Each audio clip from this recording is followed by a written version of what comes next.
The paper plant is a scratch-built replica of an industry that was found along the Pine Street Spur in Thorold, Ontario.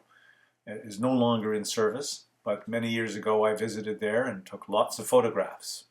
I was also very fortunate to have a complete set of track drawings from Canadian National's engineering department.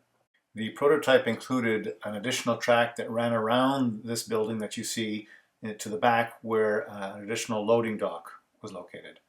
Due to lack of space, I have instead opted here to add a second truck loading dock and a second interior boxcar track.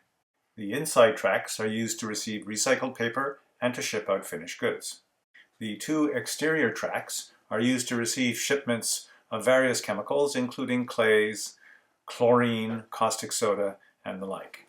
Up to 3 cars can be spotted on each of the 4 tracks. Today's switch list calls for the release of 1 car from each of the 2 exterior tracks. That's the ACFX hopper and the UTLX tank car.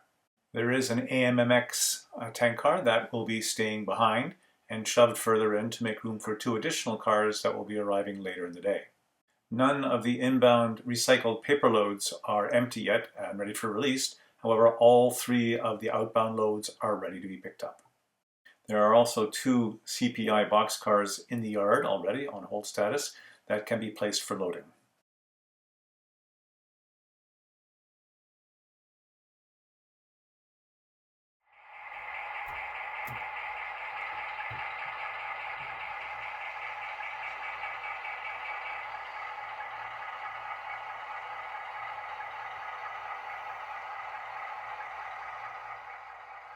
We pick up number 70 where we left her last and watch as she maneuvers herself to back down the paper plant lead.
While our crew pauses for a moment here to go inside and meet with the customer to confirm the moves, let's take a look at what's going on at the other end of the yard.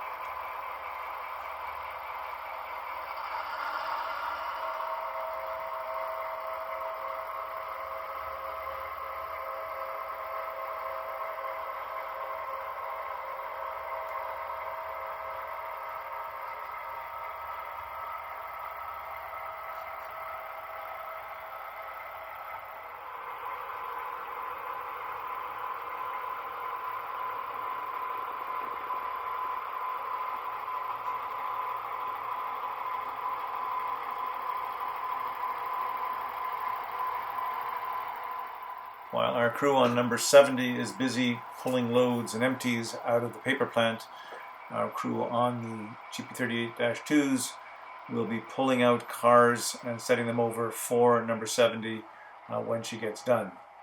This includes the 2 empty CPI boxcars mentioned earlier, as well as this square hopper that will be switched after the paper plant is done.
Those CPI boxcars were buried deep in the cut.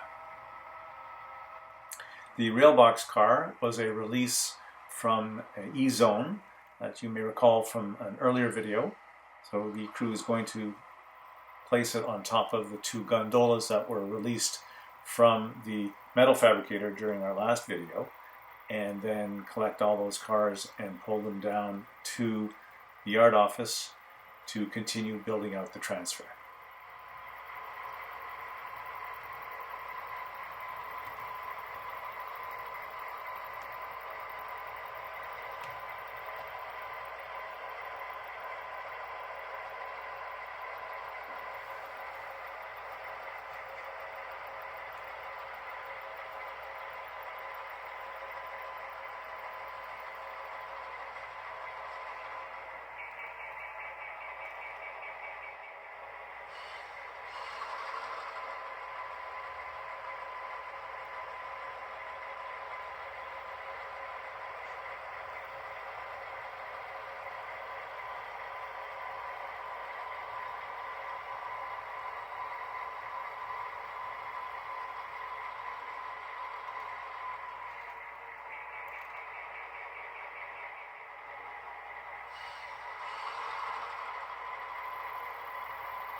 Please let me know in the comments if this sort of detailed view of each and every move that the crews would make is of interest, or is it more like watching paint dry?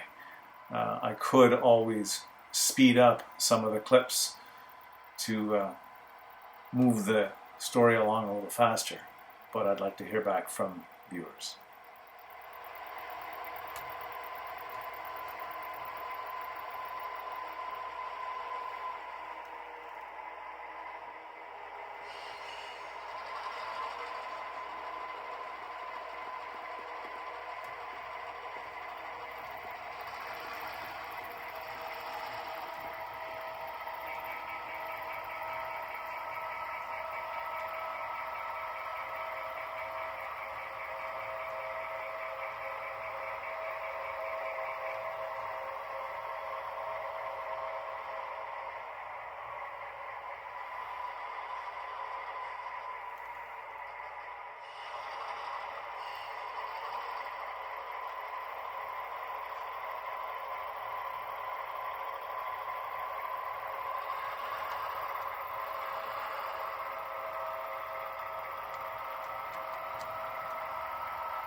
With all the cars set up now for number 70's next few moves, our crew can get back to doing what it likes to do and build out the transfer. So now we're going to collect the remaining releases and head back to the yard office.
We're just going to tuck ourselves in here for a moment, clear of the roadway crossing while we check our switch lists and determine our next move. It looks like that CP rail gondola is headed northbound back to Canada. So we're going to pull out and place it on top of the grain cars that are the first part of the northbound block.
Did anyone notice that no car is uncoupled in the making of this video?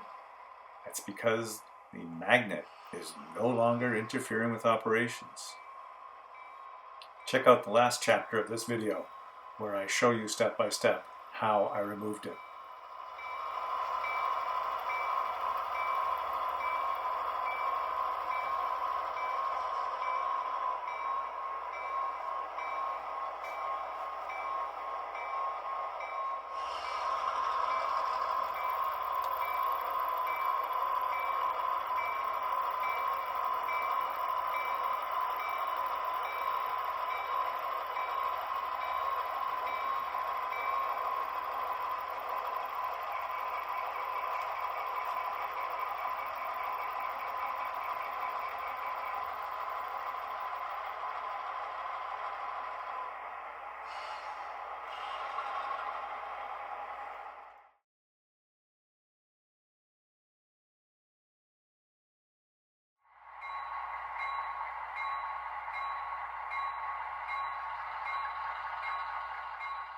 The plant personnel have now advised our crew on number 70 that all cars have been secured for movement.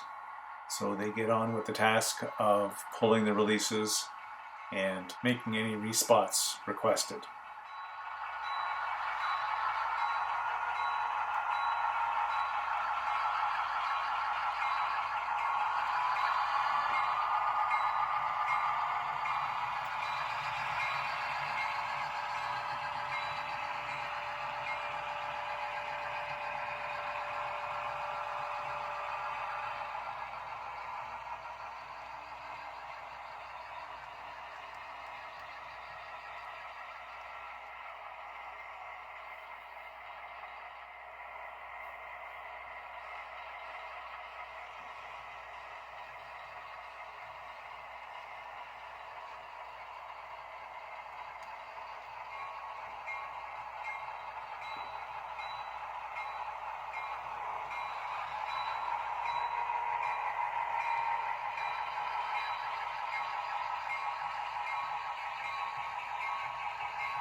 Someone was not paying attention.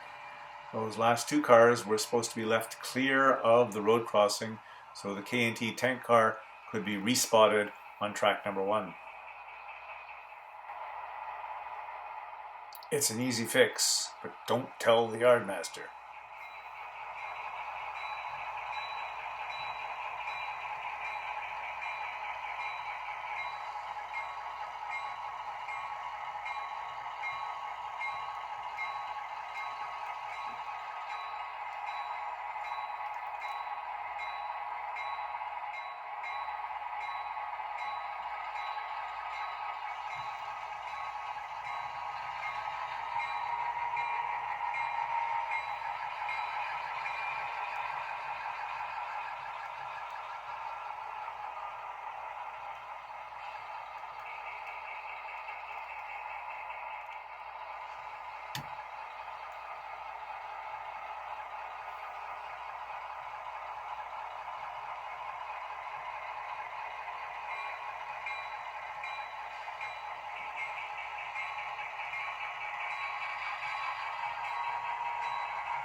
No, we're not done here yet. We still have to back up the grade to the loading docks and pick up the 3 loads of paper.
The next step for number 70 is to find a place in the yard to shove all these cars out of the way, and then go back and fetch the 2 empty CPI box cars and place them on the loading docks.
The locomotive doesn't usually enter the building, but the foreman has asked that these two cars be spotted at the far end of the siding because he knows that another car will be coming on the afternoon shift to fill the third loading spot.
I think the crew on number 70 has earned their coffee break. While they take that break, let's go back to the yard office and see how our GP38-2s are making out.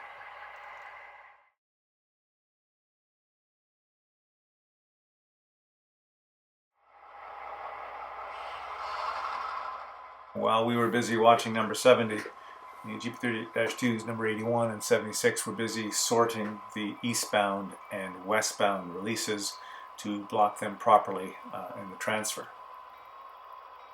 If I had included all these moves in this video, it would have been way too long. The last move that I did include in this video is this move here, where the crew runs back to the yard to pull down the most recent releases from the paper plant.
There's quite a bit of shuffling required to get all these cars blocked properly for the transfer.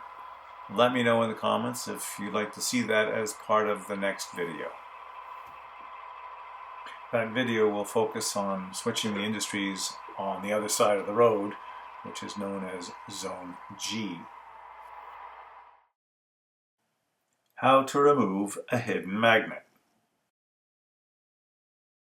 Step 1 is locating the magnet. This was done by moving the car very slowly along the track and watching for the first signs of the movement of the coupler. A small hole was then drilled between the ties right through the baseboard. It was a leap of faith that I was just far enough away from the magnet that I didn't actually drill through it. A second hole was then drilled on the opposite side of the roadway, making sure that both holes were roughly in the center of the track. To get access to the underside of the layout, I had to move a set of old kitchen cabinets. No easy feat because they were not on wheels. I drew a line between the two holes in the subbase and roughly marked out what I thought the outline of the magnet was. This gives you an idea of what the magnets look like and how big they are. Initially, my weapon of choice was a regular rotary tool with a 90-degree attachment and a regular cutoff disc. That only lasted a short while till the regular cutoff discs started breaking. So I moved up to the larger diameter fiber reinforced discs plus a chisel.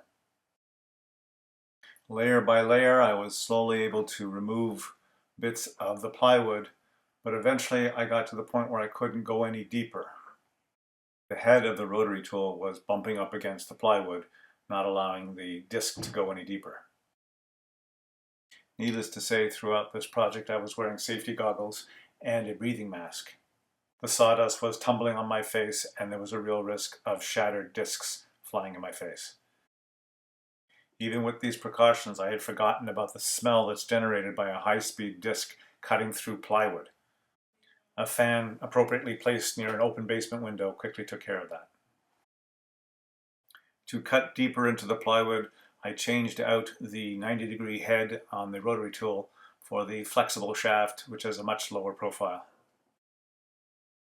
That did the trick, and I was soon able to fully expose the magnet and basically just pull it out.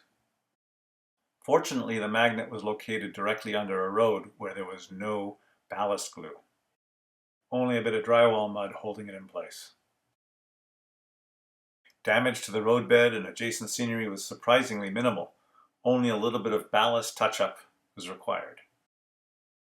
The opening in the plywood sub-roadbed was backfilled with several layers of cork and sealed with a good old piece of duct tape. And here's a final look at the repaired roadbed as the ballast glue is drying.